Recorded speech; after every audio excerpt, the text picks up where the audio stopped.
तो जिस प्रकार से कश्मीर में जम्मू कश्मीर में हालात हैं तो बड़ा सवाल यही उठता है कि आखिर किस तरीके से जो कोशिश लगातार राज्य सरकार की ओर से की जा रही है जम्मू कश्मीर में राष्ट्र विरोधी तत्वों के खिलाफ कार्रवाई क्या समाज को साफ सुथरा करने और शांति बहाली के सरकार के प्रयासों को दर्शाती है। सरकार लगातार कोशिश कर रही है और हर उस कोशिश को अलग थलग करने के लिए जो राज्य में अशांति फैलाने की कोशिश कर रहे हैं और लगातार विकास में बाधक बन रहे हैं। तो इस मुद्दे पर बात करने के लिए बहुत ही खास मेहमान हमारे साथ मौजूद हैं, कश्मीर मामलों के जानकार सुशील पंडित जी। सर बहुत स्वागत है हमारे साथ चर्चा में शामिल होने के लिए। आपको लगता है कि संभवतः ये 1990 के बाद है कि जब राज्य सरकार ने अपने ही सरकारी कर्मचारियों और अधिकारियों को बर्खास्त किया और संख्या 12 है, संभवतः 1990 में तो 5 के आसपास रही थी। कम से कम ये सरकार की उस नेक नियत को दिखाता है कि आप चाहते हैं कि शांति बहाली हो, विकास के रास्ते आगे खुले।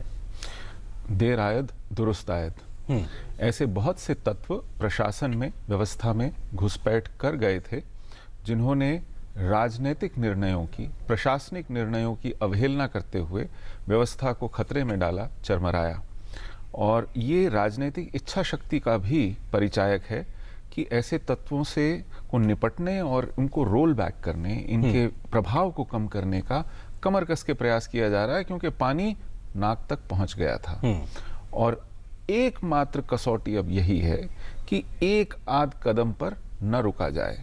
अब आप शुरू हुए हैं तो पूरी तन्मयता से, प्रतिबद्धता के साथ आप इस पूरे जड़ से इसको समूल निकालने की कोशिश करें इस बीमारी को। वरना वही जैसे एंटीबायोटिक में एक आध गोली खाकर अगर बुखार कम कर लें तो बाद में फिर ये मर्ज उस दवा के लायक काबिल भी नहीं रहता।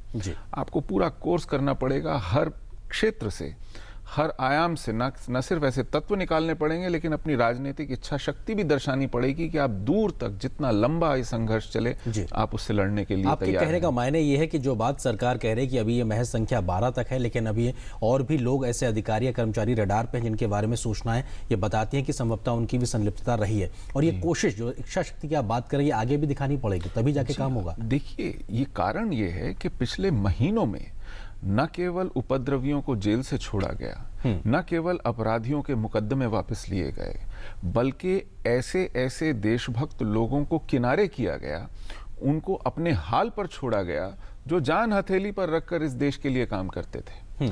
और ये कुछ इस गफलत में भी कि पुचकारने से, सहलाने से शायद ये आपराधिक तत्व आपकी बात मानने लगें, लेकिन ऐसा होता नजर नहीं आया, बल्कि इसका गलत फायदा उठाया गया। आपकी सीधाई को आपकी कमजोरी माना गया। बिल्कुल।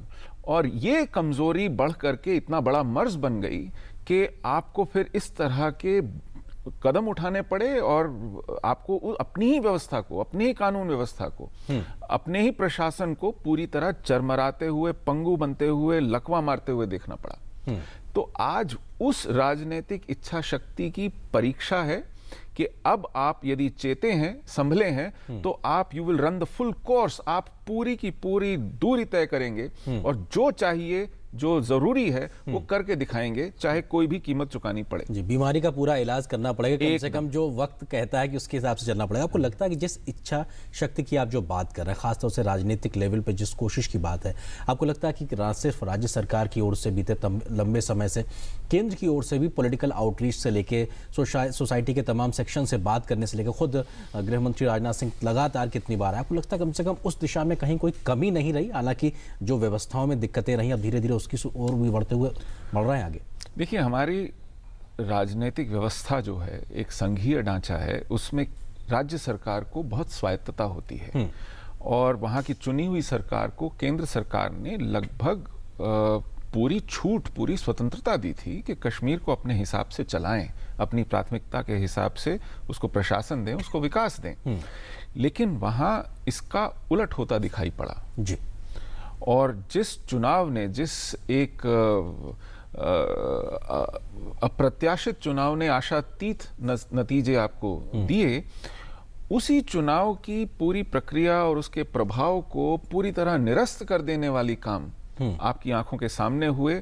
पुलिस मुख्यालय के सामने पिछले 30 साल में इस तरह उपद्रवियों का प्रदर्शन नहीं हुआ था, पाकिस्तानी झंडे नहीं दिखाए गए थे, जैसा कि 10 अप्रैल 2015 को कश्मीर के सामने, पुलिस मुख्यालय के सामने हुआ।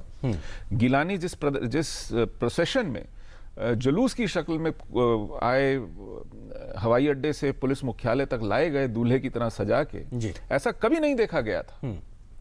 तो ये सब बातें देखने के बाद लगता है कि बहुत ज्यादा ढिलाई दी गई, बहुत ज्यादा कमजोरी दर्शाई गई, और फिर उसके जो नतीजे निकले उनकी कोई जिम्मेवारी लेने को तैयार नहीं। सहनशीलता कहीं ना कहीं ज्यादा जिस बात का जिक्र कर रहे हैं, लेकिन आपको लगता है कि जो कोशिशें लगातार की जा रही हैं, एक तरफ कोशिश ये है कि साहब हर एक से बात करके जो भी बात है उस पर शांति के लिए आगे बढ़ा जाए, दूसरी तरफ कोशिश है कि राज्य और राज्य के लोगों को एक तरीके से विकास के पथ पे आगे ले जाया जाए। हमने देखा हाल ही में किस प्रकार से युवाओं के लिए रोजगार के तमाम रास्ते खोल दिए गए, खासतौर से जो एसपीओ की जो भर्ती का जो हुआ, हमने देखा कि कैसे हजारों लाखों की संख्या में युवा है। आपको लगता है कम से कम एक बड़ा मैसेज तो कन्वे होता नजर आ रहा है राज्य की आवाम के बीच में? सही है, एक बैलेंस्ड अप्रोच की जरूरत है, एक नो नॉनसेंस अप्रोच की जरूरत है। यदि आप बिहेव करेंगे, यदि आप निष्ठावान रहेंगे, यदि आप मेहनत करेंगे, तो सरकार आपके साथ दुगनी मेहनत करेगी। लेकिन यदि आप चीज़ों को हल्के में लेंगे, यदि आप उसका नाजायज फायदा उठाएंगे, यदि आप अपराध को, उपद्रव को शह देंगे, तो फिर आप कहीं ना कहीं स्थिति में, व्यवस्था में घुन और दीमक का काम कर रहे हैं, और वो सहन नहीं किया जाएगा। ये एक साफ साफ मैसेज जाना बड़ा जरूरी है, और मुझे लगता है कि ये जाना शुरू हुआ है, पूरी तरह गया नहीं है, व्यवस्था पूरी तरह दुरुस्त हुई नहीं है, लेकिन उसकी प्रक्रिया शुरू हुई है। तो ऐसे में ये मान लेना कि अपना काम हो गया, नहीं, अपना काम अभी शुरू हुआ है, और ये देर तक चलने वाला इलाज है, इसको तुरंत फुरत निपटाने की भी कोई आवश्यकता नहीं। आपको लगता है कि राज्य का जो युवा है वो कम से कम जो चाहता है, उसकी चाहत नजर आई थी उन तस्वीरों में जो हमने देखा था कि लाखों की संख्या में, हजारों की संख्या में जब युवा निकल के आए थे नौकरी पाने के लिए, उनकी जो जरूरतें हैं वो कहीं ना कहीं रोजी रोटी और कपड़ा से मकान से जुड़ी हुई, जिसकी पूरा होना जरूरी है, सरकार वो काम कर रही है। अलगाववादियों की उन्होंने उस मांग को भी नकारते हुए वो किया था। क्या वो समझ में आ रही हैं चीजें, उन तमाम चंद सी जो तंजीमें हैं जो इस प्रकार की अशांति फैलाए हैं? देखिए, रोजी रोटी और एक संपन्नता की और जीवन में अवसरों की तलाश युवा में रहती है। कश्मीर में इस बात से आंख मीचना ठीक नहीं होगा कि वहां एक मजहबी जुनून को भी पनपाया गया, और ये मजहबी जुनून तब और पनपता है जब आप आतंकवादियों के शवों का मजमा लगवाते हैं। इस तरह की नीतियां भी बचकानी साबित हुई और ये काउंटर प्रोडक्टिव रही, इससे स्वयं को नुकसान हुआ। तो आप मजहबी जुनून पैदा करने वाले अवसरों को भी कम करें, सीमित करें, ये एक और नीति है। ऐसा आवश्यक है कि देखिए, बेरोजगार युवा केवल रोजगार के लिए सड़क पे नहीं आएगा, वो मजहबी जुनून के चलते भी सड़क पे आएगा, वो अन्य कई मुद्दों से भी सड़क पे आएगा। तो आपको अपनी पूरी व्यवस्था में, प्रशासनिक निर्णयों में इन बात की संवेदनशीलता रखनी पड़ेगी कि वो अगर बेरोजगारी के चलते परेशान है तो उसको शिक्षा के अवसर देना, उसको कौशल के अवसर देना, ये भी बड़ा जरूरी है। जी, आप जो बात ये कह रहे हैं कि आपको लगता है कि वो जो चीज़ों को एड्रेस करने की ज़रूरत है, जहाँ पे हम चाहे 80,000 करोड़ का विशेष पैकेज की बात करें, इसके डेवलपमेंट के उड़ान जैसे कार्यक्रमों की बात करें, उद्यमिता को बढ़ाने, पर्यटन को बढ़ावा देने, बिजली को बढ़ावा देने, इन सब चीज़ों पर कम से कम चीज़ें एड्रेस की जा रही हैं। केंद्र मुस्तैदी से लगा हुआ, राज्य सरकार भी चाहती है कि साहब अमन और शांति के साथ में विकास पे आगे बढ़ा जाए।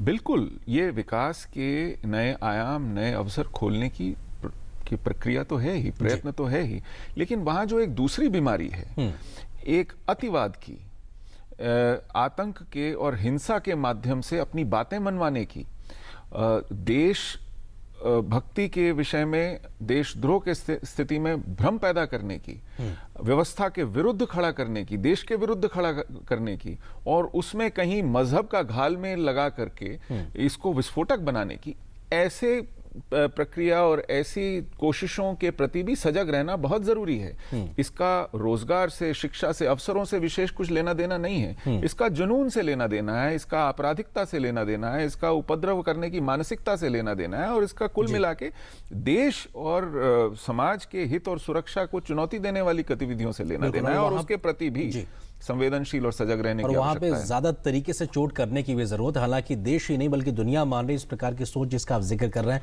उसके खिलाफ खड़े होने का वक्त आ चुका है। इसको शह मिलती है हमारे पड़ोसी मुल्क से, इसको शह मिलती है आज के दौर से, बिल्कुल, इसलिए इसको उससे अलग थलग करने की भी आवश्यकता है। बिल्कुल, और शायद उसके लिए ही दुनिया कई बार एकजुट होकर इस बात का कह भी चुकी है कि आपको किस चीज का विरोध करने का वक्त आ गया। बहुत शुक्रिया सुशील जी हमारे साथ इस चर्चा में शामिल होने के लिए। धन्यवाद।